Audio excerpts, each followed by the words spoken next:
You know, people look at sooth on the betel leaf and tell future or read.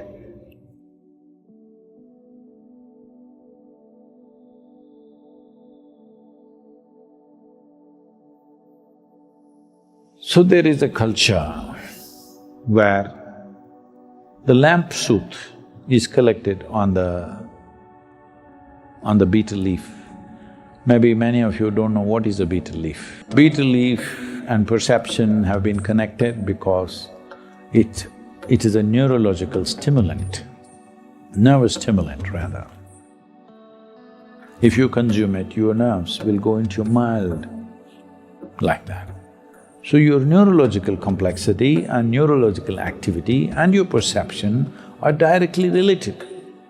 Why a human being is able to perceive things a lot more than any other creature is, we have the most complex neurological system. Actually, you should hear better, you should see better, you should smell better than any other creature. But living in cities, it's been dulled down. Otherwise, if a human being lives in nature, he has the highest level of five senses because we have the most complex neurological system. A little hype on that, you naturally perceive. So, whatever tools which are used for perception, always there is a Betel Paku, Betele, definitely there.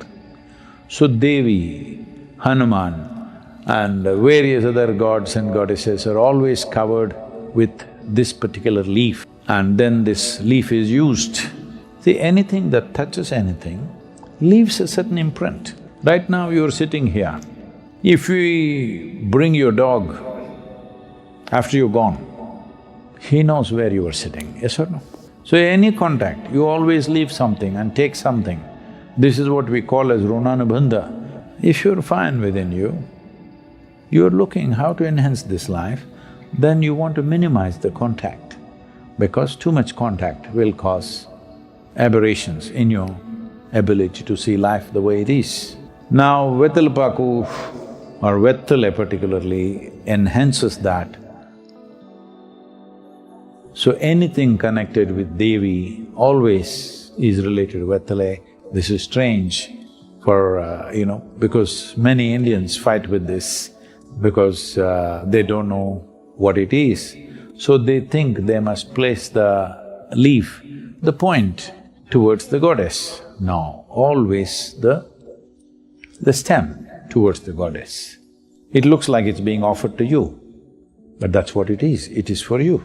And if it's been been in touch with Devi or its stem is pointing towards Devi, it also absorbs whatever is her quality and then you want to put it into your system, that is the idea. Or people just put it on their body, some people put it to their Manipuraka or Anahata or Vishuddhi. Don't do these things because that needs a certain preparation, but you can consume it. Betel leaf also, there is a tradition you should never tear it vertically because the spine of the betel leaf is very important. You should not tear it vertically. If you want to share it, the leaf is like this, you must cut it like this, but never cut it like this. So for this metaphorically, there is a story. There was a king called Jarasandha. Jarasandha was a very powerful man and ruled with an iron fist. He was in the eastern side of India, he had ambitions to spread across his kingdom. So Krishna didn't want that to happen. They went there incognito, kind of, but then they revealed themselves. Then Jarasandha was a great wrestler and a warrior. So when they invited him for a duel, he said, "You choose, whichever way you want, I'll fight with you." So Krishna said, "You will have to wrestle with bheema."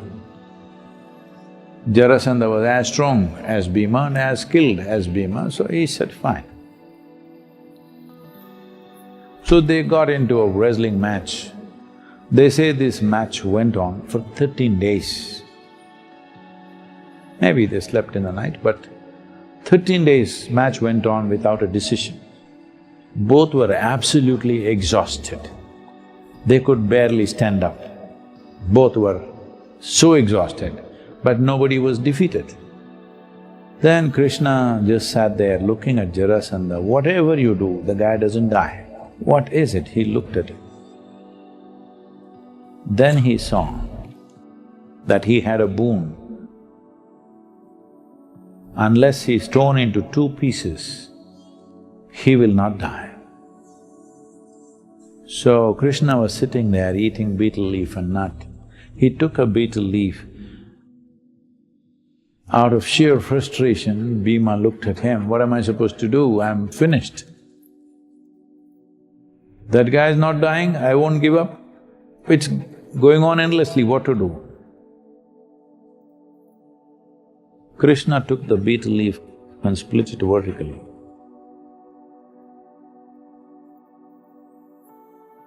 The next thing that Bheema did was, he held his two legs and split him up and threw him on two sides of the arena. He died.